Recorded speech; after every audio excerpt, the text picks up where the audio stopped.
आपने चुनाव के जरिए आपने चुनाव कराए वैक्सीन की बीमारी के दौरान, आपने कुंभ कराया वैक्सीन की बीमारी के दौरान। अगर हर माँ बाप की ये इच्छा होती है कि अपने बेटे को, किसी की इच्छा होती है इंजीनियर बनाए, किसी की इच्छा होती है डॉक्टर बनाए, और बहुत सी जगहों पर वह उनकी इच्छा पूरी नहीं करती।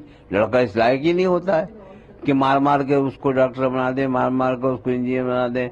तो मैंने कहा आपकी भी इच्छा अगर होगी थी कि लड़के को नेता बनाए, तो 10 साल का आपको टाइम मिल गया। 10 साल में आप उसको नेता नहीं बना सकें, 10 साल में आप उसको बोलना नहीं सिखा सकें, 10 साल में उसकी राजनीतिक सोच नहीं बन पाई है। वो वैसा का वैसा। अब हम तो थक गए सुन सुन के। कोई उसे पप्पू बोलता है, कोई उसे मंद बालिक बुद्धि का बालक बोलता है। हमारी कितनी इंसल्ट करवाओगी आप? उसका पीछा छोड़ो, कुछ जो वो चाहे वो बना दो, लेकिन नेता मत बनाओ। चाहिए मैं दे देता हूँ। नहीं तुमसे नहीं चाहिए, तुम फैशिस्ट हो। अच्छा जॉब चाहिए मैं दे देता हूँ। नहीं तुमसे तो बिल्कुल नहीं चाहिए, तुम फैशिस्ट हो। कोई नहीं, जॉब चाहिए मैं दे देता हूँ। तुमने इंडियन आर्मी को सपोर्ट किया था, तुम तो सबसे बड़े फैशिस्ट हो, तुमसे भी नहीं चाहिए। Many months later. यार इंडिया में जॉब्स की बड़ी कमी है। मजाक हो रही है। पहले हम लोग अगर विश्वास पैदा करना है कश्मीर में, चाहे इंडिया ऑक्युपाइड कश्मीर हो या पाकिस्तान ऑक्युपाइड कश्मीर हो, अगर यहाँ पर विश्वास लोगों के मन में कायम करना है तो बातचीत के जरिए से ही हो सकता है। सर इंडियन ऑक्युपाइड कश्मीर आपने कहा, हाँ, यह जो मैंने कहा, मैंने कहा है कि जो हिंदुस्तान का कश्मीर है, हिंदुस्तान का कश्मीर है, जो हिंदुस्तान का कश्मीर है। तो जिस तरह का प्रमाण अमेरिका की सरकार ने उसामा बिन लादेन के बारे में पूरे विश्व को दिया, उस तरह का प्रमाण हमको भी देना चाहिए। हाफिज सईद साहब, जहां तक सवाल उनका है, वो तो साफ है कि उनके आतंकवादी गतिविधियों में वे शामिल हैं और प्रमाणित है, और पाकिस्तान हुकूमत। So therefore, the decision of revoking Article 370 and reducing the statehood of J&K is extremely, I would say, sad decision, and the Congress party would certainly have to have a relook on this issue.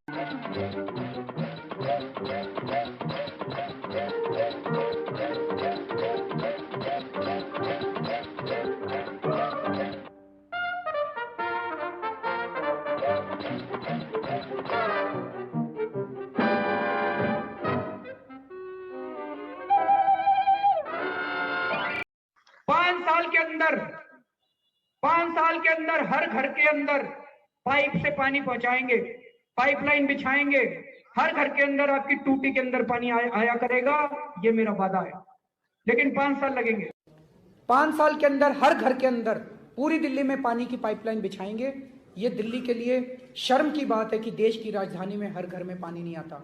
5 साल में pipeline बिछाएंगे, हर घर में टूटी में पानी आएगा। दिसंबर 2017 तक, यानी कि एग्जैक्टली 22 महीने के अंदर दिल्ली के हर कोने के अंदर, दिल्ली की हर कॉलोनी के अंदर, सभी घरों के अंदर पाइप से दिल्ली में पानी पहुंच जाएगा। दिल्ली की हर टूटी के अंदर जो पानी आएगा वो पीने का होगा। सीधा दिल्ली की जल बोर्ड की टूटी से आप पानी पी सकते हैं। आपके आरओ से ज्यादा अच्छा पानी जल बोर्ड का पानी मिला करेगा। हमें उम्मीद है कि 2024 तक हम दिल्ली के हर नागरिक को 24 घंटे पानी उनकी टूटी में मुहैया कराने में कामयाब होंगे। बल्कि आज के वीडियो में चर्चा का विषय वो हरकत है जो कि इस वोटिंग के बाद पैलेस्टाइन के लीडर्स ने की। क्योंकि जैसा कि मैंने अभी आप लोगों को थोड़ी देर पहले बताया कि भैया यूनाइटेड नेशन की ह्यूमन राइट्स काउंसिल में ये जो वोटिंग हुई, इसमें तकरीबन 24 कंट्रीज ने पैलेस्टाइन के पक्ष में वोट किया और 9 कंट्रीज ने इजराइल के पक्ष में। सो इस वोटिंग के बाद इजराइल और पैलेस्टाइन दोनों ही देश के लीडर्स इन तमाम कंट्रीज को जिन्होंने इनके विपक्ष में वोट किया, पत्र लिख के, कॉल करके और डिप्लोमेटिक तरीके से अप्रोच करते हुए ये बताने की कोशिश कर रहे हैं कि भैया उनकी कंट्री सही है और आप लोगों ने उनकी कंट्री के अगेंस्ट में ये जो वोटिंग की है ये आपका एक गलत फैसला है, जो कि एक नॉर्मल प्रोसेस है। क्योंकि भैया अगर किसी ने आपके विपक्ष में वोट किया है तो उसके सामने अपनी बात रखने का आपका हक बनता है। लेकिन इस पूरे मामले में भारत जो है वो उन 14 कंट्रीज में शामिल है जिन्होंने इस वोटिंग के दौरान एब्सटेन किया, बोले तो किसी के भी पक्ष में वोट नहीं दिया। लेकिन इसके बावजूद भी हाल ही में पैलेस्टाइन के लीडर ने हमारे विदेश मंत्री बोले तो डॉक्टर जयशंकर जी को पत्र लिखते हुए ये कहा कि भैया इस पूरे मामले पे वोटिंग ना करके भारत ने ना सिर्फ बहुत बड़ी गलती की है बल्कि हम लोगों ने ह्यूमन राइट्स के बेसिस पे पैलेस्टाइन का सपोर्ट करने की एक अपॉर्चुनिटी भी खो दी है। इतना ही नहीं, पैलेस्टाइन के फॉरेन मिनिस्टर बोले तो रहील शरीफ के एग्जैक्ट वर्ड ये थे, and I quote, I write to express our concern by the position taken by Republic of India in the Human Rights Council 30th session of 27th of May 2021 on the seminal resolution ensuring respect for international human rights law and humanitarian law in occupied Palestinian territory including East Jerusalem and Israel। Now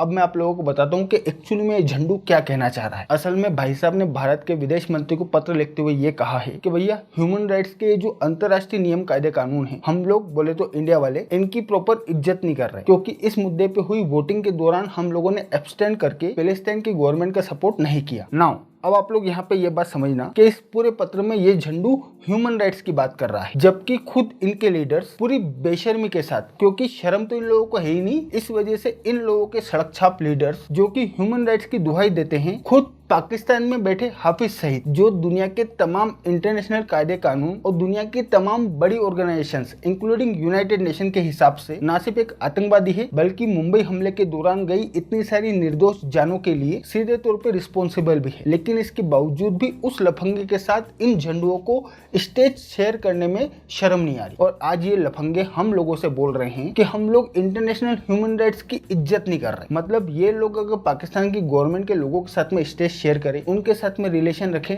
समझ में आता है, क्योंकि भैया पाकिस्तान एक nation है, Palestine एक nation है, और हमारी वजह से दो नेशंस आपस में अपने रिलेशन खराब करें ये पॉसिबल नहीं है। लेकिन साहब आप लोगों की ऐसी क्या मजबूरी थी कि आप उन आतंकवादियों के पास जाके बैठ रहे थे जो भारत के लोगों को मारने के लिए ना सिर्फ सीधे तौर पे रिस्पॉन्सिबल है बल्कि पूरी बेशर्मी के साथ भारत के लोगों को मारने की बात भी करता है। तो वहाँ इन लफंगों को मानवाधिकार नजर नहीं आते और यहाँ इन लोगों को मानवाधिकार नजर आ रहे हैं। इतना ही नहीं, इससे भी ज्यादा बुरी बात मुझे ये लगी कि हाल ही में इजराइल और हमास के बीच हुए इस पूरे कॉन्फ्लिक्ट के दौरान हमारे देश की एक महिला की भी अननेसेसरी जान गई, और उसकी जान उस रॉकेट की वजह से गई जिसे गाजा से फायर किया गया था। फायर करने वाले हमास के लोग थे और हमास वालों को रॉकेट देने वाले थे ईरान के लोग। लेकिन इन लोगों के उस हमले में हमारे देश के एक नागरिक की अननेसेसरी जान जाने के बावजूद भी इन लफंगों ने ना तो अब तक उस महिला की मौत के ऊपर दुख जताया और ना ही उसके लिए माफी मांगी, लेकिन हमसे एक्सपेक्ट कर रहे हैं कि हम लोग इनके नागरिकों की मौत पे छाती पीट पीट के रोएं। तो मुझे सचमुच में ये बात समझ में नहीं आती कि साला किस मुंह से ये लोग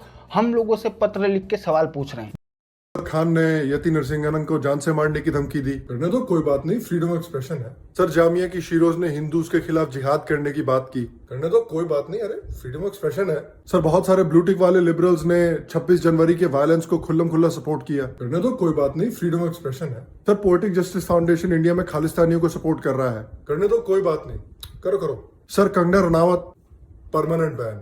अबे साले, अबे साले, अबे साले, अबे साले, साले तू, अबे साले।